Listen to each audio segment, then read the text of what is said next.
추미애 당대표의 속개 선언으로 더불어민주당 제167차 최고위원회를 소개하겠습니다.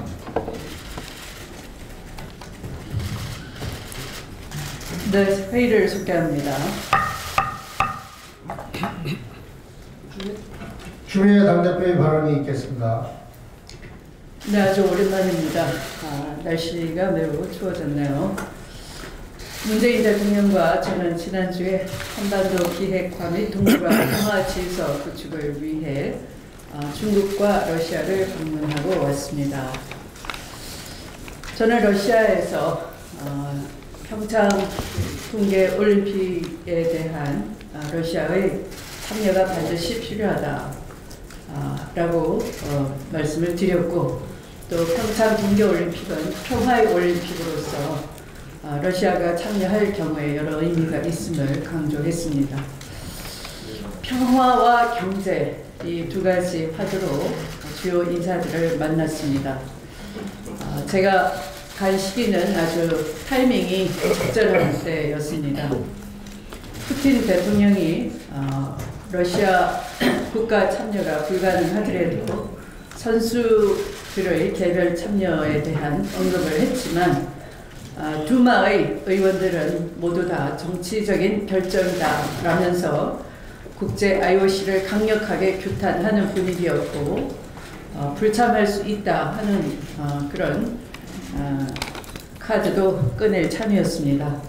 이렇게 참여 여부가 미정인 상태에서 푸틴 대통령의 측근이라 할 수 있는 두마의 하원 의장 블로딘을 만나게 됐습니다.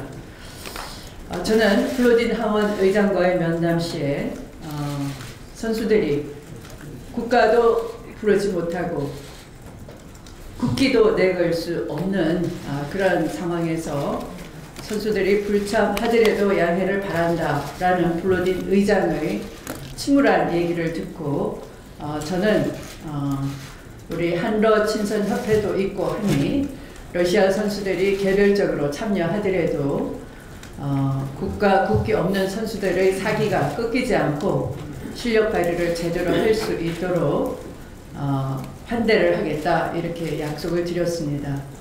이런 저의 말씀에 블로딘 의장이 환하게 웃으면서 저와의 면담을 마친 직후에 러시아의 올림픽 위원장인 쥐코프에게 전화를 걸어 더불어민주당 집권당 대표가 러시아 선수들을 환영하고 환대하겠다라고 약속을 했으니 꼭 만나라, 만나면 좋은 일이 있을 것 같다, 이렇게 해서 바로 다음날 쥐코프 올림픽 위원장과의 면담이 이루어졌습니다. 쥐코프 위원장에게 저는 또다시 러시아 국가와 국기를 의원들과 함께 흔들어 주면서 선수들의 사기가 꺾이지 않도록 해드리겠다 라고 했더니 쥐코프 올림픽 위원장은 그러면 러시아 민속 의상을 보내줄 테니까 그렇게 해주면 좋겠다, 이렇게 그리고 선수 개별 그 참여 결정을 하게 된 결정적인 계기도 바로 그런 환대의 약속이었다, 이렇게 소상하게 경위 설명을 해주었습니다. 그러면서 평창 올림픽과 같은 해에 열리는, 내년에 동시에 열리는 거죠. 여름에 열리게 되는 월드컵 축구전에서 한복을 입고 한국 팀을 응원해 주겠다, 이렇게 또 화답을 해 주었습니다. 러시아 선수들이 이렇게 개별 참여하게 되면 또 이 평창 올림픽의 수준도 손색이 없으리라, 이렇게 기대되고요. 또 평화에 대한 메시지가 된다, 이렇게 생각을 합니다. 이것이 바로 외교의 방식이라 생각합니다. 서로 진심으로 다가갈 때 우리는 또 진심을 받을 수가 있는 것이죠. 지금은 신냉전 시대로 다시 돌아가려는 조짐이 있습니다. 신냉전은 우리의 외교 안보 상황을 아주 백척간두에 놓을 수 있는 그런 심각한 상황이라 할 수 있습니다. 트럼프 미국 대통령이 18일 발표한 미국의 신국가 안보 전략에 중국과 러시아를 경쟁 세력으로 지목을 했습니다. 이렇게 국제 정치의 주도권을 놓고 미중러가 첨예하게 경쟁하는 틈바구니 속에서 한편 우리는 한반도 비핵화와 동북아 평화 질서 구축을 위해 미중러와 긴밀한 협조 체계를 구축해야 하는 어려운 과제를 안고 있습니다. 사실 제가 대통령 방중 이전에 중국을 다녀왔습니다. 그 자리에서 중국의 전략가라 할 수 있는 왕 후이닝 상무위원, 또 허이팅 연설 담당자, 모두 다 시 주석의 측근들이라 할 수 있죠. 또 북한을 다녀온 숭타오 부장을 이렇게 만났을 때에 사드 문제를 직접 언급하지 않았습니다. 사드 문제는 애둘러서 이렇게 표현했습니다. 양국의 민감한 문제는 타당한 방식으로 풀면 된다 이렇게 얘기를 했습니다.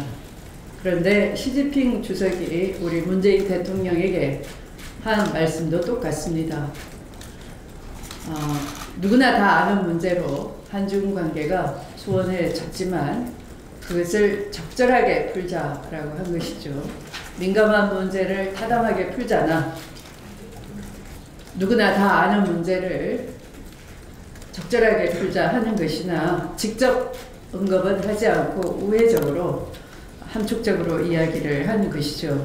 그런데 지나치게 언론이 이것에 대해서 문제 제기를 하면 혹시라도 대통령의 한중 정상회담에서의 협상력을 높이려고 국내 언론이 그런 우려를 제기했다라고 좋게 생각할 여지도 있습니다만, 그러나 그 지적하는 방식이 논리적이고 수긍할 수 있는 방식이어야지만 상대국 언론도 이끌어낼 수 있고 좋은 분위기로 또 그것이 협상력을 높일 수 있는 힘이 생기는 것입니다. 그런데 유감스럽게도 외교 최전선에 나선 자국의 대통령을 깎아내리기 수준을 넘어서서 망신주기를 하는 것은 국내의 정치 수준을 우스꽝스럽게 만드는 것이고 우리의 국격마저도 떨어뜨리는 그런 삼가해야 될 행동이라고 생각합니다.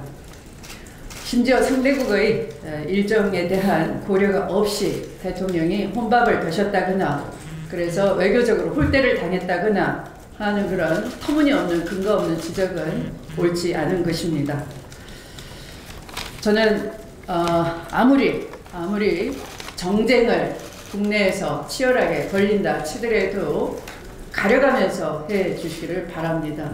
외교 최전선에서 신냉전으로 가지 않기 위해서 살얼음 판을 내딛는 그런 기분으로 나선 국가의 정상과 외교부 장관 그 모두에게 우리는 한마음으로 잘하고 돌아오라라는 응원을 보내야 하는 것이지, 그것을 정쟁거리 삼아서 자질구레하게 근거 없이 흠집내는 그런 자세는 지양되어야 할 참으로 부끄럽고 민망한 작태라 할 것입니다.